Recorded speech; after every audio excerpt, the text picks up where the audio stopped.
All right. You need to drag your typhoon over? Yeah, I'm live now. Yeah, I just went ahead and started it.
Let it roll for a second.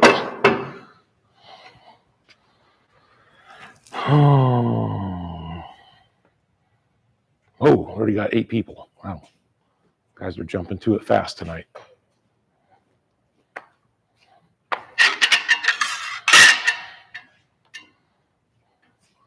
Will that camera pan out at all? Or do we need to scoot it back? I guess we could lift it up a little bit.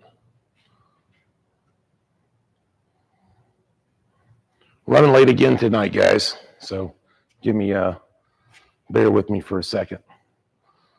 I was selling some machines to a shipyard in Japan. And that call went a little bit longer than what I was expecting. So we're late again. So tonight, if you didn't read the title, I talked last week about possibly doing some magnesium. Pretty fun little material to weld. But we'll do some comparisons showing you, excuse me, how loud is that? Super loud. I haven't have anything adjusted yet. So we can do a little run between magnesium and aluminum, kind of showing you the differences in what to look for when if you have a piece of material that you're not for sure if it's magnesium or aluminum. You can tell pretty quickly by how it welds. There is a good test too. If you take a drop of vinegar and you put it on the part and it doesn't kind of bubble up or fizz up, then if it doesn't bubble up, it's aluminum. If it does fizz up, then it's magnesium. So that's a good way to check if you've got something coming to your shop, like the case of a motorcycle, like a clutch cover basket, something like that. Even some valve covers on some street bikes are magnesium as well. So sometimes it is important to give it a check and see what material it is. So let's go ahead and get started. We're already running a little bit late. Let me throw my hood on. Throw something on top of the chrome dome.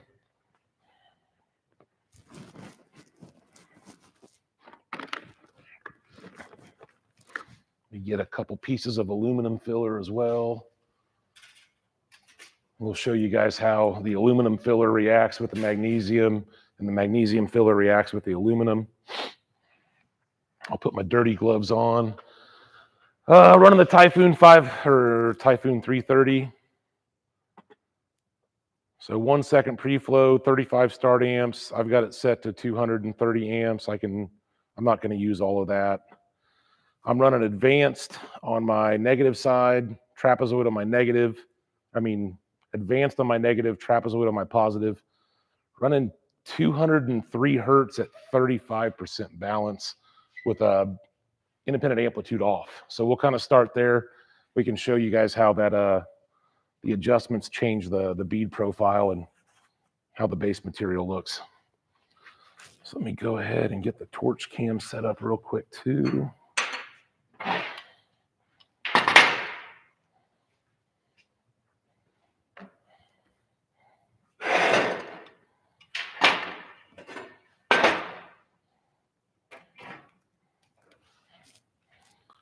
We'll just go ahead and do a couple runs real fast. Help if I grab my torch. and my ground.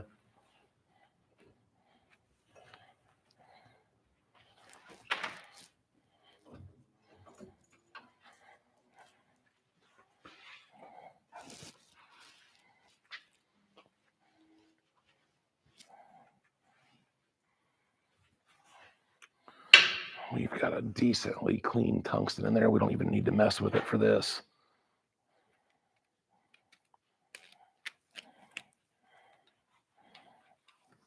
Go ahead and get this thing positioned on here.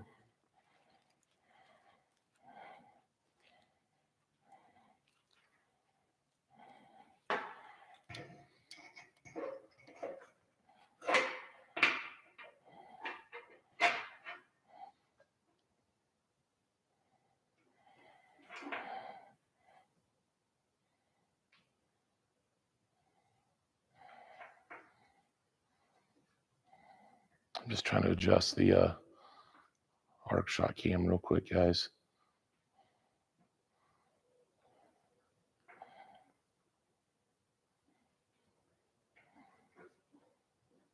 There we go.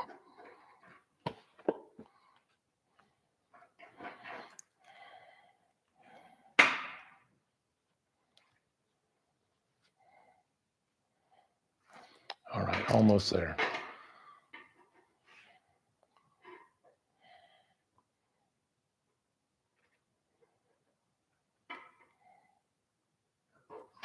All right, now that we've wasted enough time.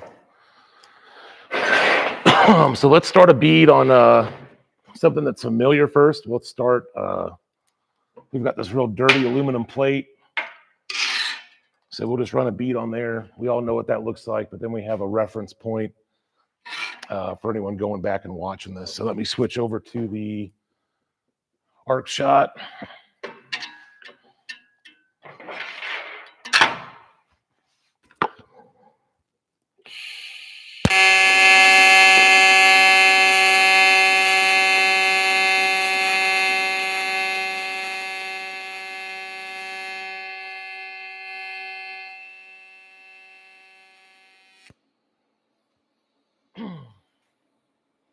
So nothing groundbreaking there. So that was with, that's aluminum base with a 55, 54 aluminum filler. So now we're going to go to some magnesium filler on aluminum plate. We'll kind of see the difference here.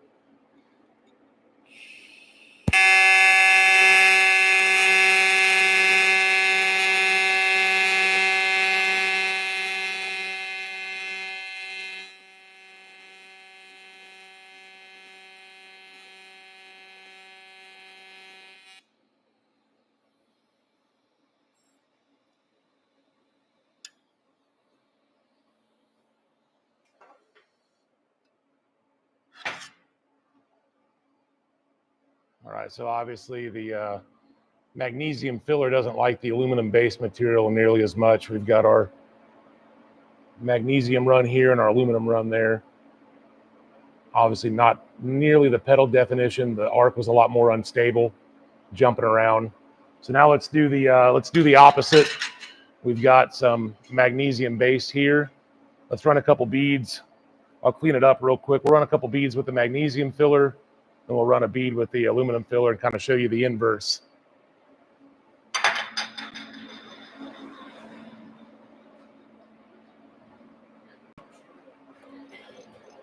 Just Scotch Brite it.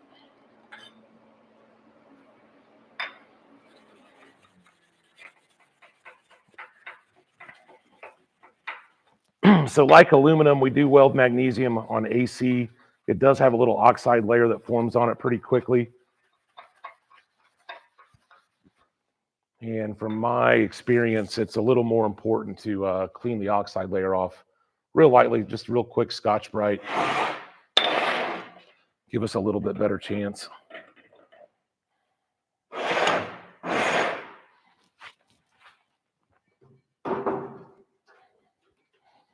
Wipe that down with some acetone.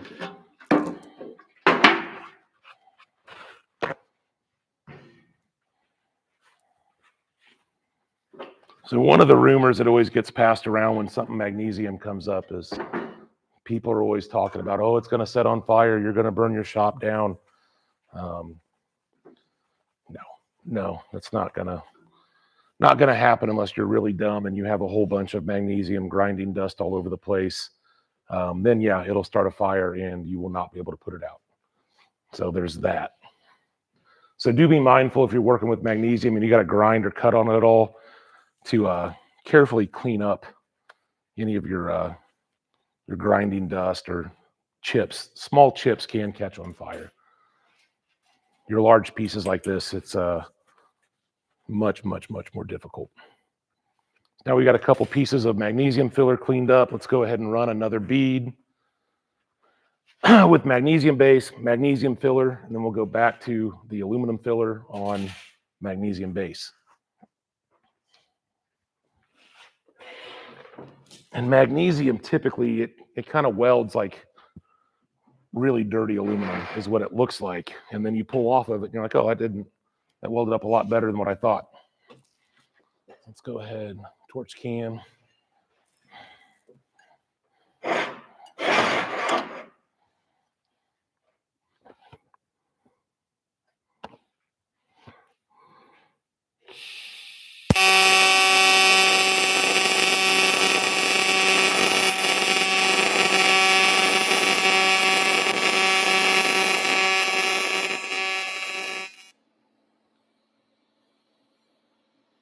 So there was our magnesium base, magnesium filler run. Go ahead and switch over to some aluminum filler and show you guys what it looks like.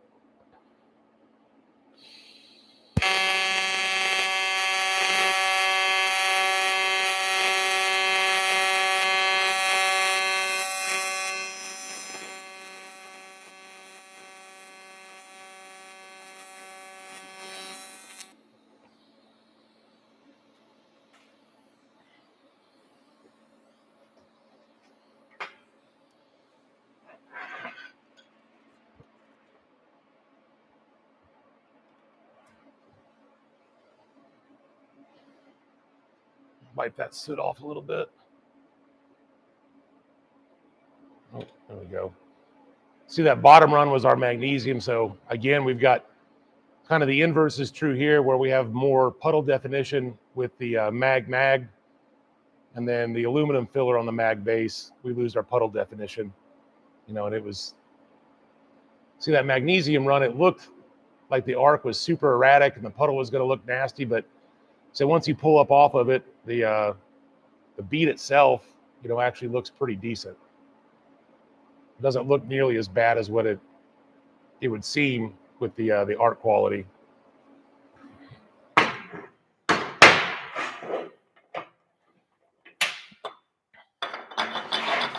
So one thing, let's go ahead and turn the independent amplitude on now that we've made a couple runs.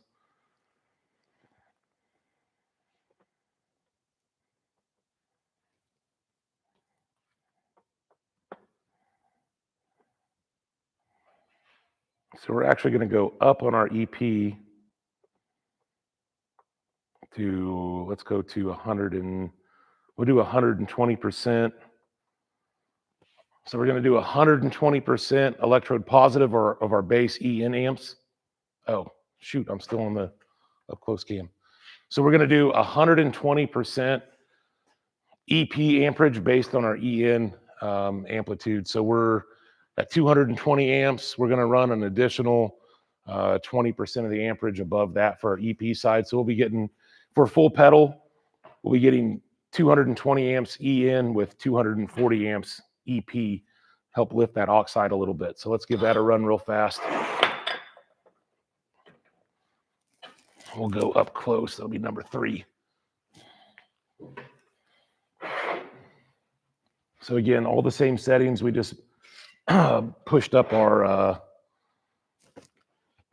electrode side amplitude a little bit.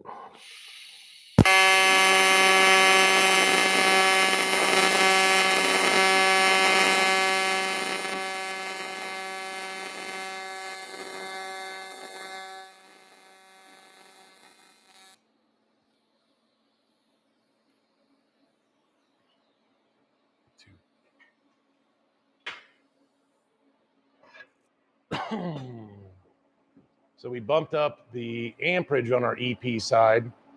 You can see we actually got, it's about the same bead, but between my dabs on the lower EP side, you can see the bead itself is smooth, where we've got some like pitting from the erratic arc as we went too far up in the amplitude. So what I'm going to do, back to one.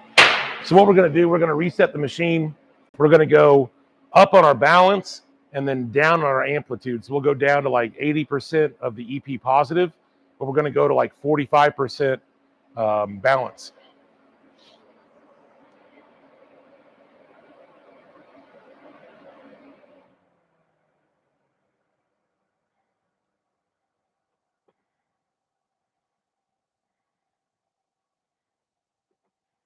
And then we're going to dip our frequency a little bit. Let's go down to 120 hertz and we'll take a shot at how that runs.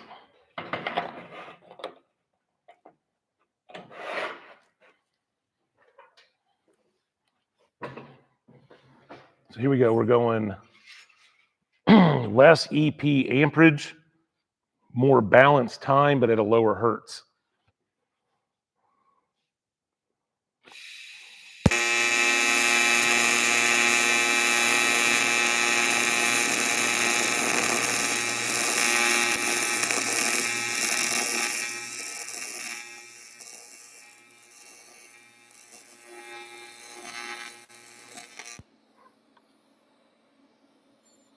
I'm gonna go one more run, Chris.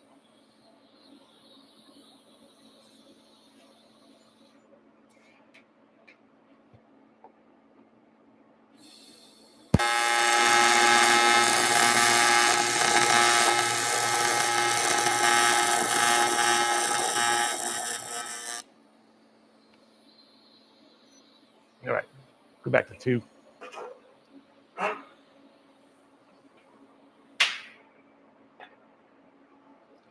All righty. So that longer run there is our first run at the lower amplitude adjustment, but higher balance and lower frequency. This is a second little run just to run a couple more. You see that also took out that pitting that we were having.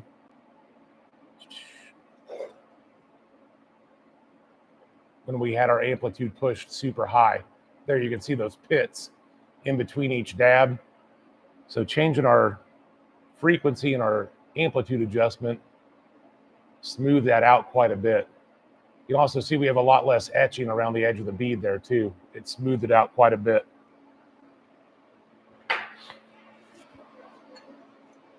Where are we at? Had a bunch of people watching and no questions.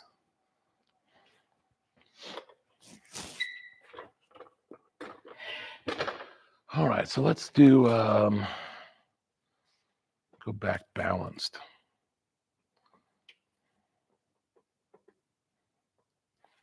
So we can turn the independent amplitude back off. So now we're balanced E and EP.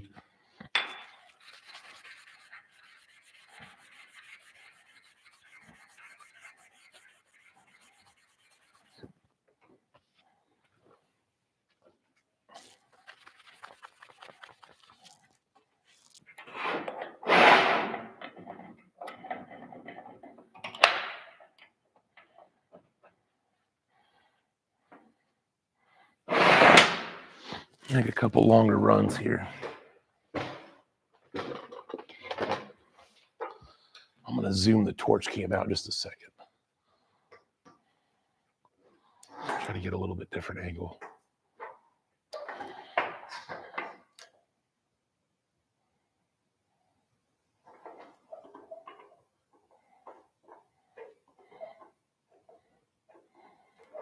All right, there we go.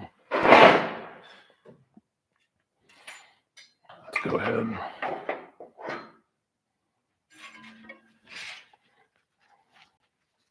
I'll buff this filler rod up real quick.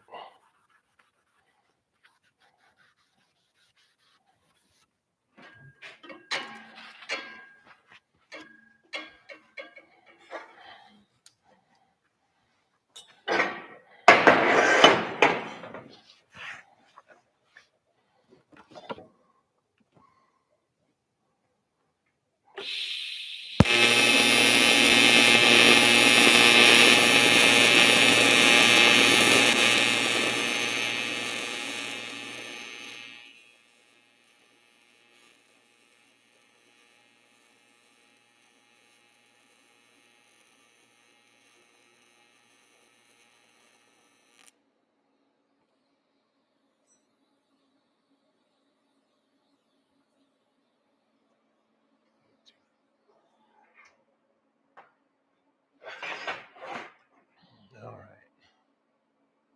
So there we go. That's a pretty clean run there. See, our etching was pretty minimal, even though, you know, at least under my hood, I'm not for sure how it looks on the weld cam, but under the hood, the arc looks super erratic, like it's dancing around quite a bit. I'm gonna leave you guys on the up close cam and give you more of a wide angle shot, give you a little more true color of what's going on. The arc is it looks very green when you're welding along.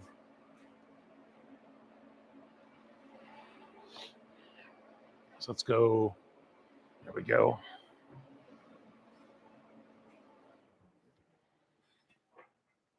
So I'll leave the torch cam off for this run. Let you guys get a wider angle shot of this. And I'm not the most experienced or most proficient magnesium welder. I'm good enough to be dangerous. I can do repairs and feel confident they're gonna hold up. But as far as being the best magnesium welder, no, I'm not gonna claim that I'm on par with a lot of the guys that do it all the time. I just know how to get it done.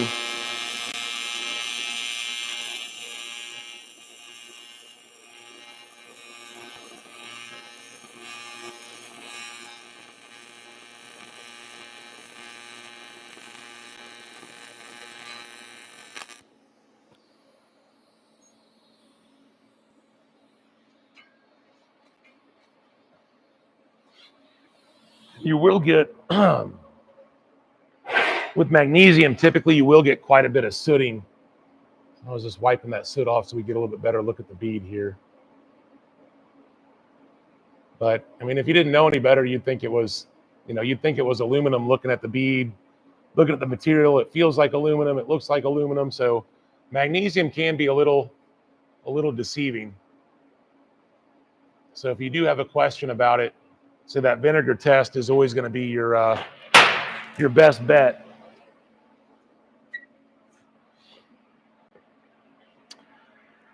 So that's AZ92 filler that I'm using tonight. 92A, nothing super crazy. Special settings versus stainless steel or aluminum.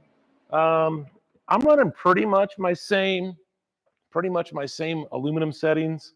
I'm a little bit higher on balance.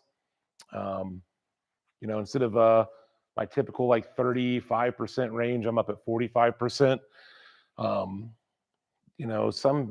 One of our sponsored welders, Ryan Arnone, RDA_fabrication on Instagram.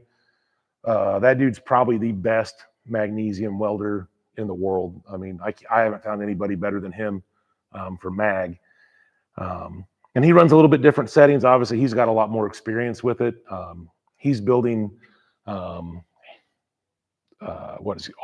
trikes, like trike bikes for paraplegic riders.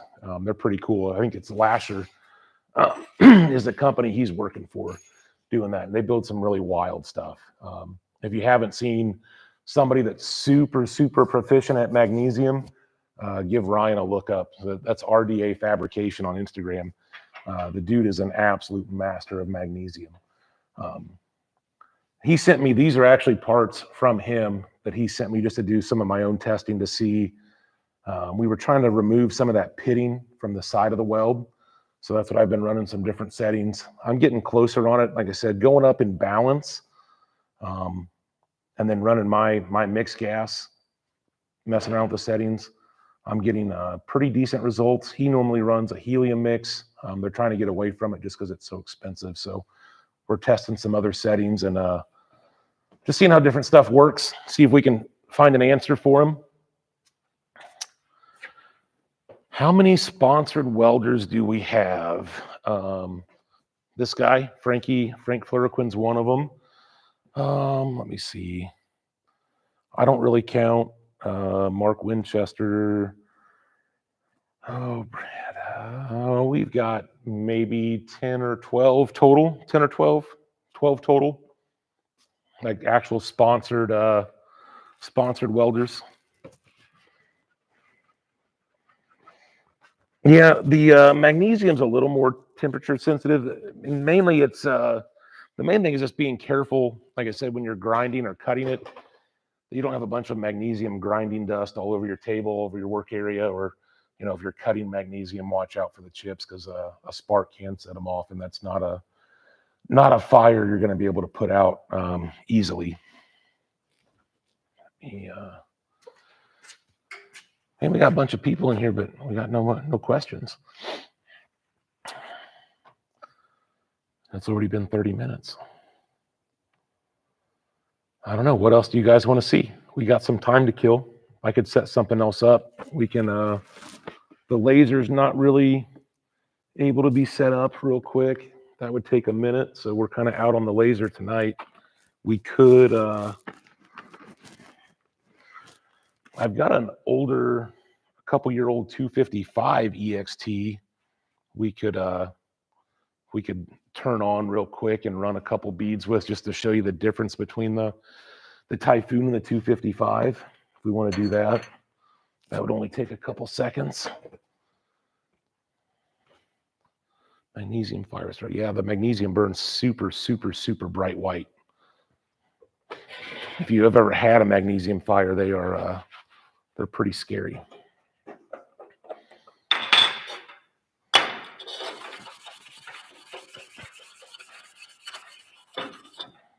Let's see, we'll get you guys. Trying to show you guys, this almost has like a bronzish, like brown tint to it. And as you clean it up, there you go. You can really see it there where it goes more of that aluminum, silver look.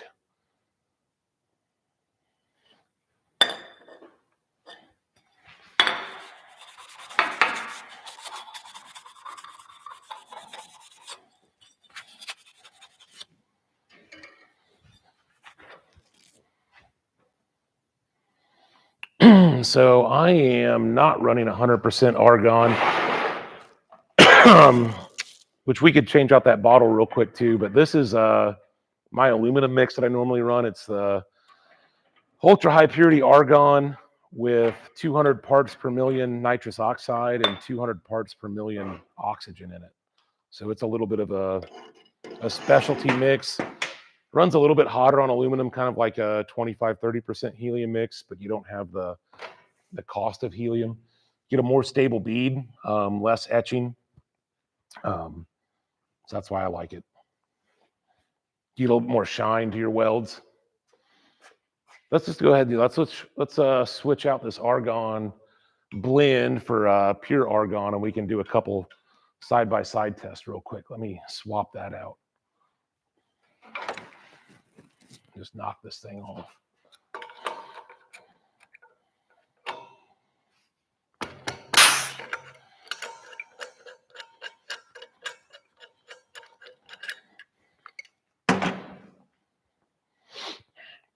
The safety Nazis will have to forgive me. I'm not going to chain this bottle up, but I'm also in this shop by myself for the most part. So I'm not going to bump into this thing or cause it to be a rocket ship.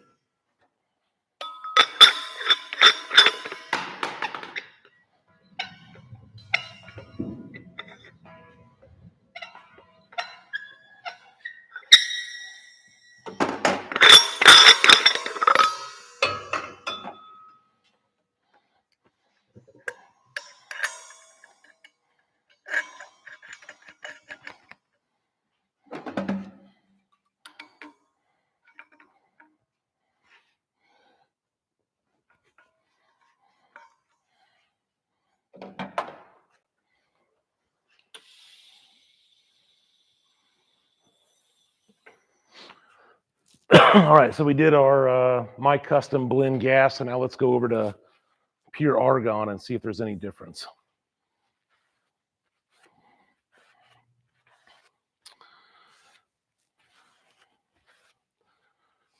Do you need to run a bigger bead profile to get good weld strength compared to, let's say, stainless steel?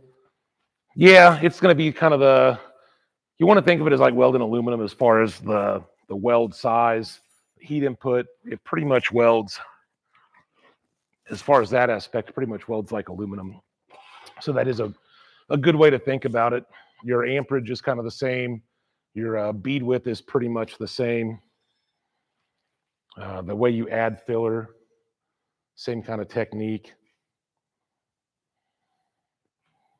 Get this torch cam set back up real fast.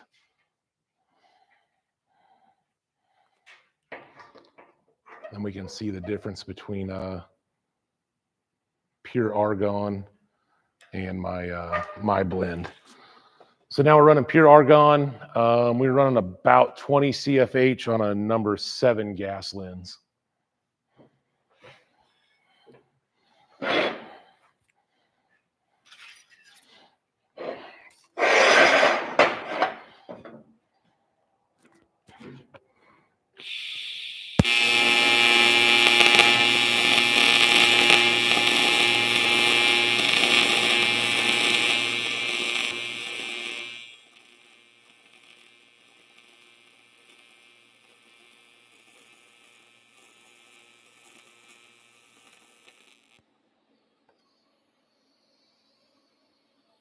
Let that cool off for a second.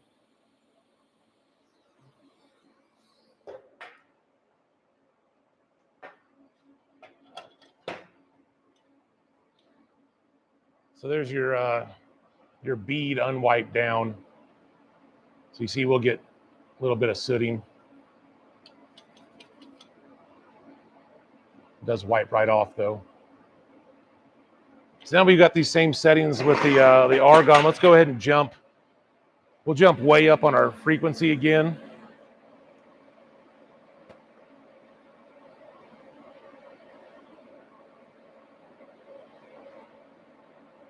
Let's go up to 300 hertz. We can kind of see how it reacts there. Off subject, you ever use or try to use a TIG torch to just heat steel like a rosebud? No, typically because argon's so expensive. I'm not gonna waste it like that. I'd rather just go and buy a MAP gas torch or pull out the oxy fuel setup if I'm gonna heat something up. Let's go. So we jumped up to 300 hertz now. Let's go ahead and run a little bead with this guy.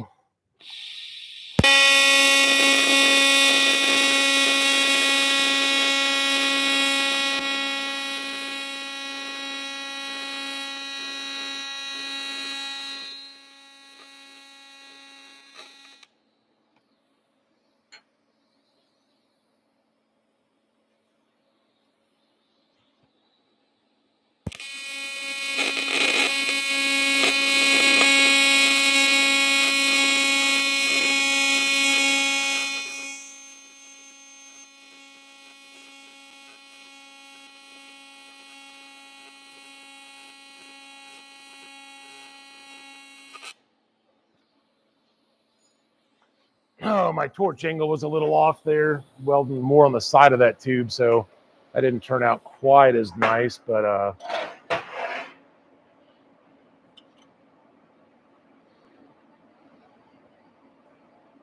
not too much of a difference between my gas blend and the pure argon. That middle run was a little dirty. Trying to get better light on it. There we go.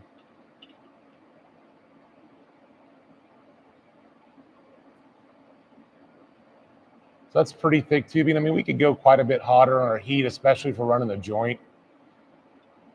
We're just kind of running some beads to show you guys what it looks like. I don't think we can really complain too much there.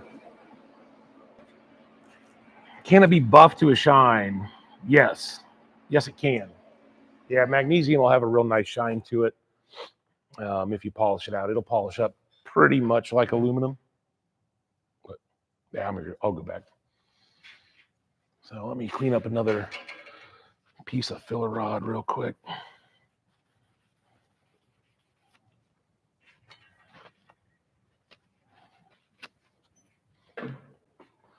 We'll leave you guys wide on this one.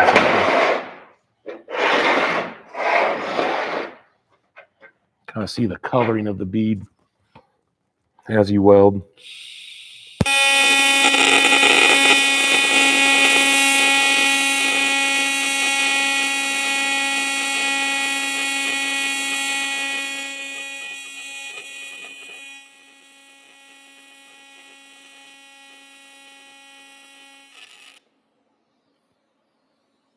So one thing I have always heard, and I've never tried it, is that on magnesium it won't stick to your tungsten like aluminum does when you dip it. Let's go ahead and give that a shot real quick. I've never purposely dipped my tungsten on magnesium.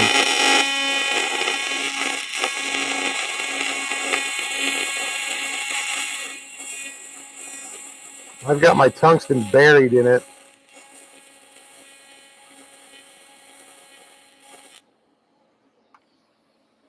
Yeah. So you can. That's I'll have to go back and watch that on the when we actually post the video, but yeah, you can fully bury your tungsten in the magnesium pool, and it does not jump up to your tungsten like aluminum does. I've always heard that, but never tried it. Let's do another run like that. That was actually kind of interesting.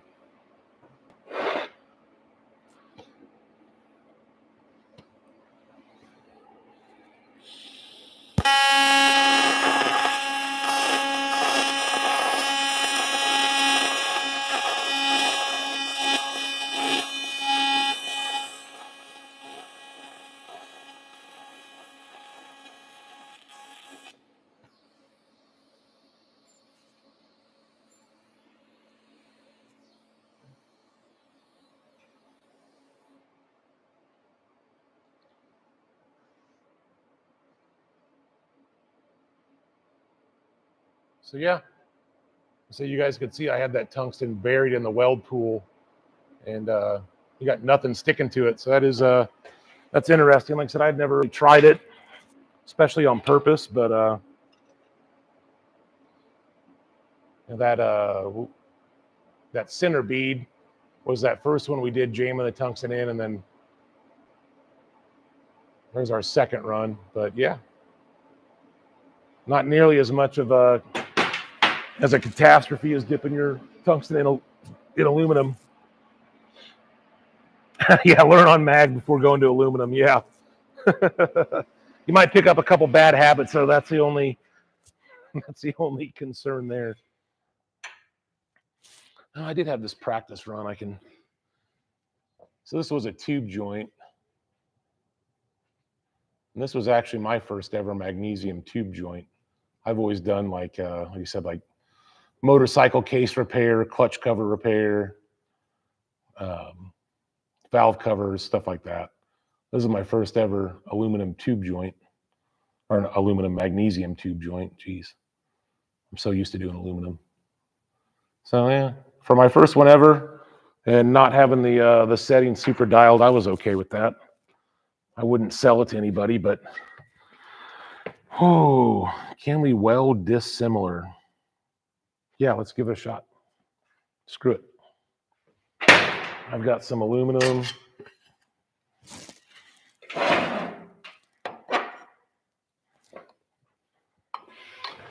I'm sure it's going to be an absolute disaster, but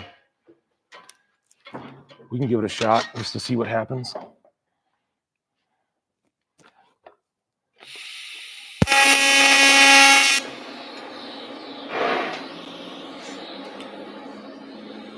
I at least got it to fuse tack.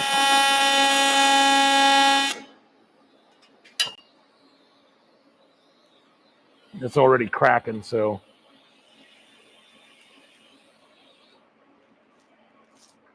we'll run the camera doesn't work too well with a fillet like this. Let me go to the number 2 cam. We'll weld like half of this out with aluminum, and then I'll switch over to the magnesium filler. So we've got, there you go. So we've got aluminum plate to a magnesium tube.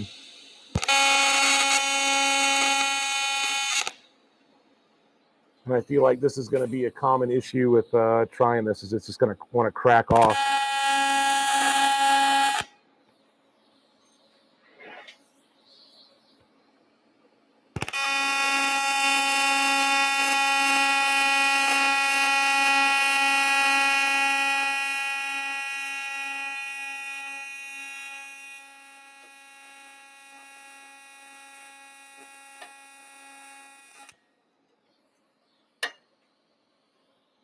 Yep, it's cracking right along the toe of the aluminum weld. So let's switch over to the magnesium and see if the magnesium filler cracks on the aluminum side.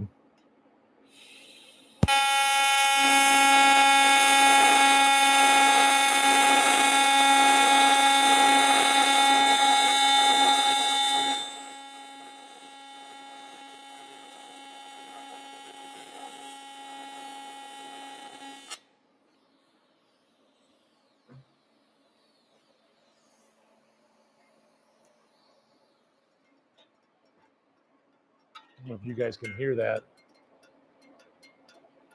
Kind of popping and crackling. So there's our aluminum filler. Oop. That's our aluminum filler run. And then that was our magnesium filler run there.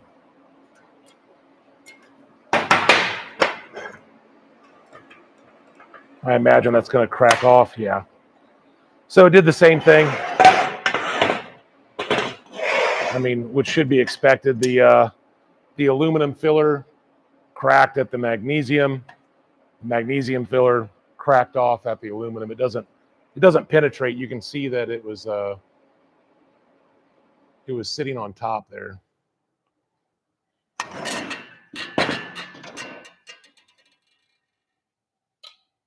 So kind of interesting though. So if you guys think you're repairing an aluminum part and the welds are cracking out immediately, then there you go. You know that you're welding dissimilar stuff. Silicon bronze. I've got silicon bronze and aluminum bronze sitting on the table. Is that you, Chris? That's not you asking questions? That's like Chris questions. Okay. We got our film guy here tonight. We're going to film with the laser tomorrow. So he came by to help me out with the live stream show tonight. But let's, we've got nothing better to do. And we've got aluminum, we've got magnesium, we've got silicon bronze and aluminum bronze. So let's, let me run back and get my aluminum bronze real fast. I've got a stash pile from Bob Moffett back here.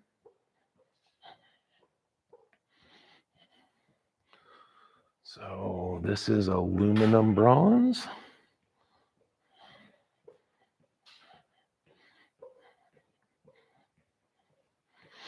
We might be onto something here. Kind of like when we did that aluminum to mild steel MIG weld with aluminum bronze or silicon bronze. So just to make this a little bit easier, I'm going to tack it up with aluminum because I know it'll hold for a second while I get situated.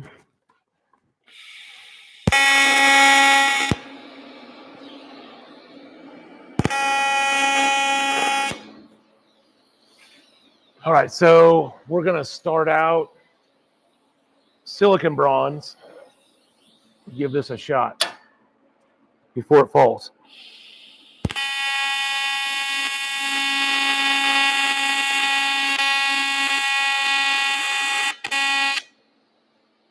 Silicon bronze is a no-go.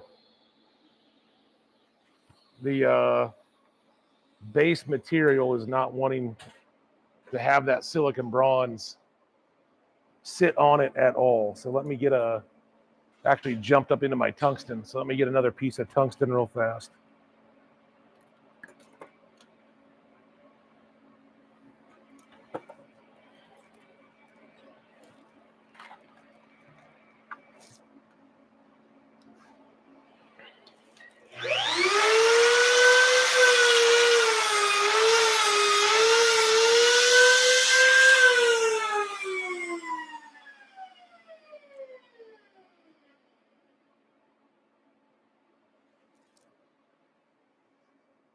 So now we'll switch over to aluminum bronze.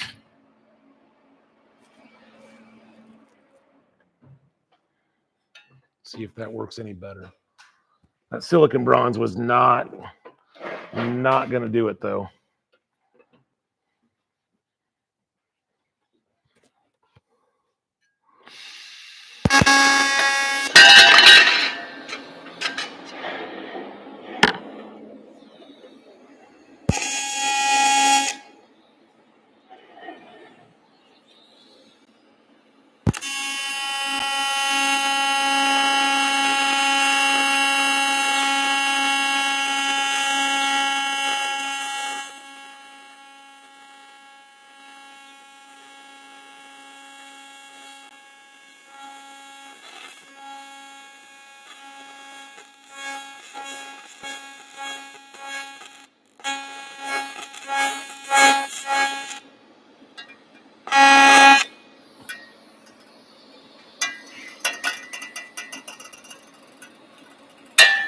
Nope.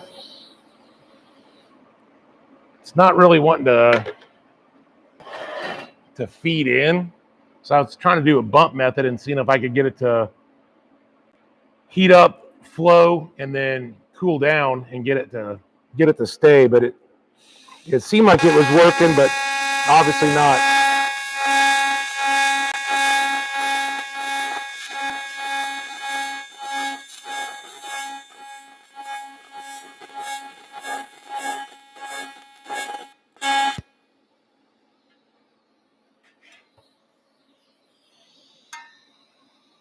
That worked a little bit better, but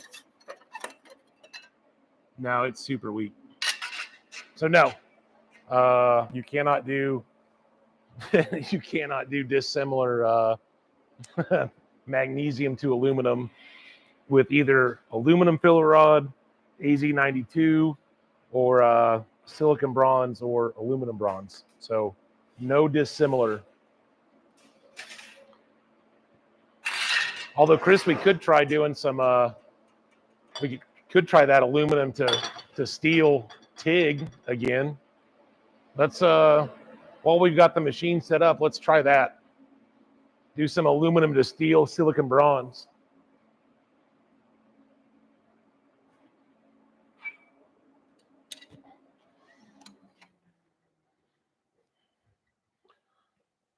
If we're set up, we might as well try to have some fun with it.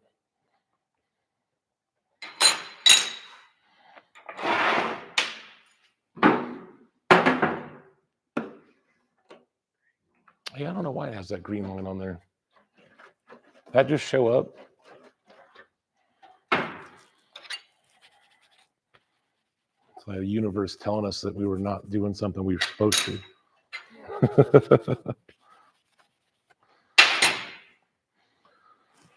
All right, let me check out. I see this computer going over here crazy. Yeah, I was trying to pulse, just seeing if I could use kind of like a bump method to get it to stay together. We're going to do some mild steel to aluminum with silicon bronze.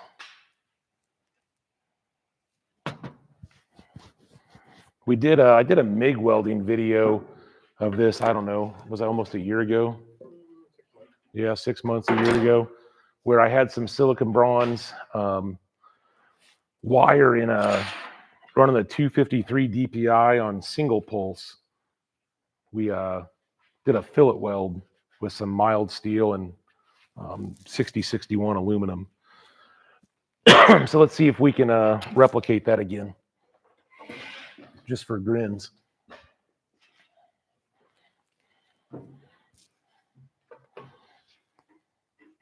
Should do a fillet weld or a butt weld.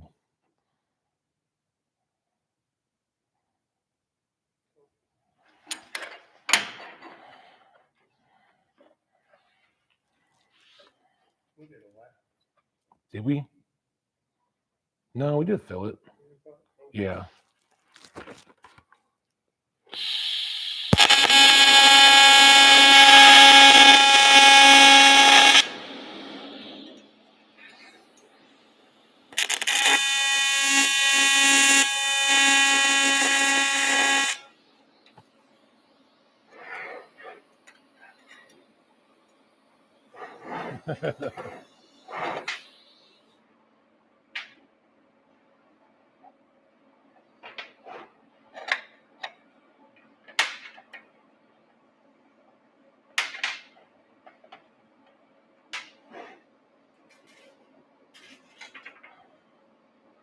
All right.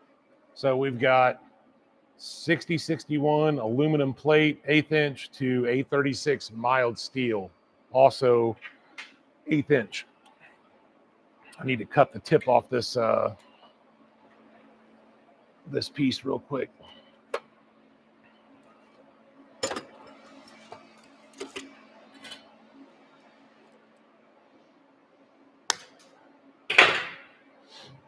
Oh, so let's give it a shot. So I know it's possible to MIG weld it. I haven't tried TIGging it before, so let's see.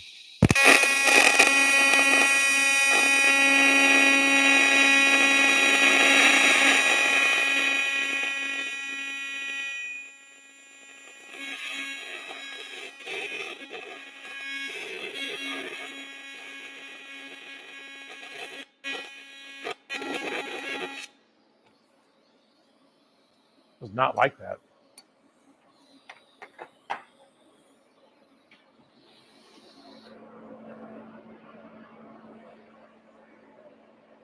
Let's try it at DC. See if that makes any difference.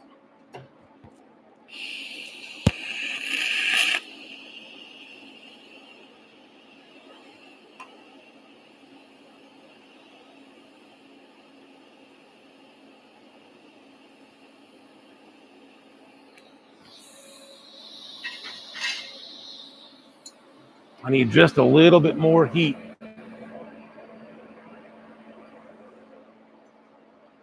But I think that might be the ticket. I think that's going to do it.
Oh, so definitely not the prettiest thing that's ever existed.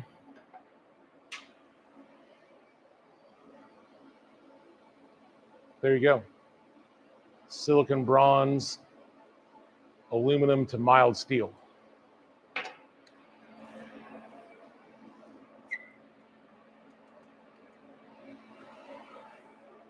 So we can maybe get a pair of pliers. And that's not a full weld, but we'll let's put a pair of pliers on it and see how strong it is.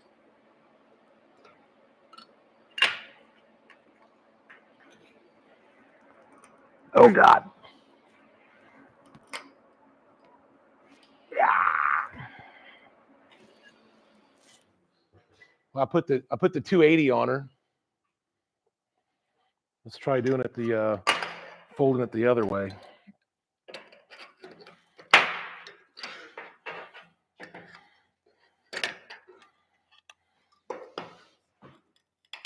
Yeah.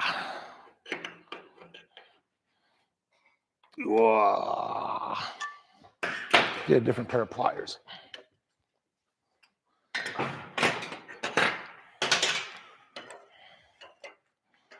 This is actually a lot stronger than what I thought it would hold a little bit, but I didn't think it was going to hold like this. Put the full 280 on. Yeah. Ah. God dang. All right. Oh, so it did break, but that took everything I had. And I mean, when I say everything, I mean I think I might have got a hernia from that one. But it more so, it just tore the aluminum away from the toe of that weld, or that brazing joint, whatever you want to call it. Put my hand behind this, it'll focus. Oop. But I mean, I was putting man, that actually, you made my guts hurt a little bit. That took some force. So there you go, we filled out an hour, Chris. So we filled out an hour messing around, acting like we know what we're doing. It's pretty typical.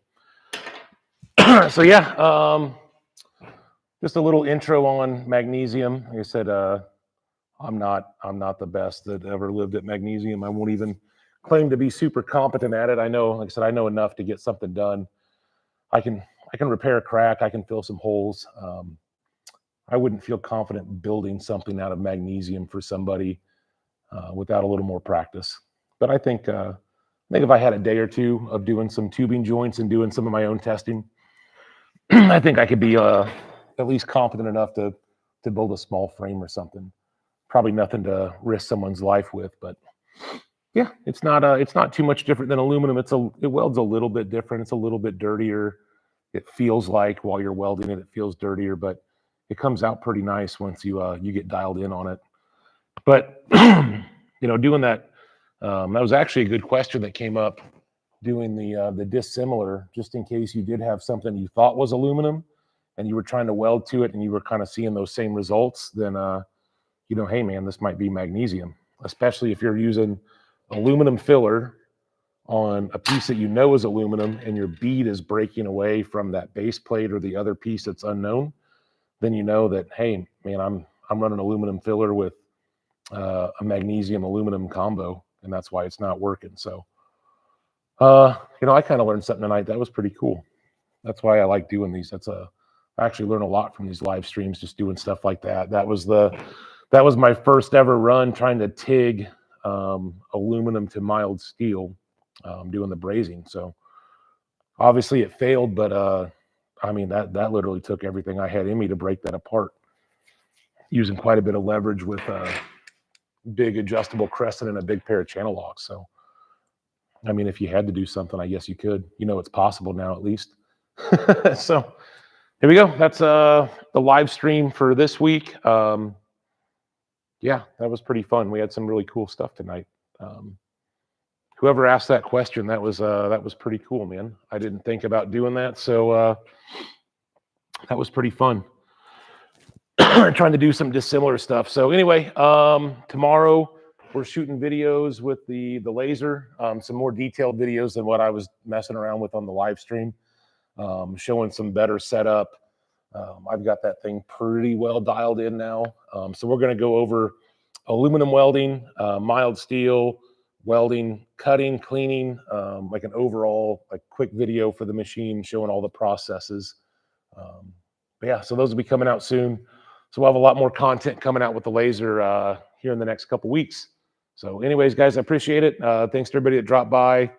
super appreciate the questions. That really helped me fill out the last half hour of the show, doing some stuff I'd never even thought of. So, and I think that might actually be some valuable information for some other people out there. So again, guys, always appreciate it. Look me up on Instagram, Facebook, TikTok, email, whatever. I'm the admin on the Facebook pages. If you have a question, shoot me a message. Sometimes it is a little bit hard for me to keep track of all my Facebook messages, as a couple people have found out this week. I get a ton of spam messages being tied to the corporate page. So sometimes it can be a little difficult for me to catch your message immediately. But if you send me a reminder or two, or, like a little finger up emoji, flipping me the bird, then I'll like, oh yeah, this person wants something. So anyway, I try to get back to everybody.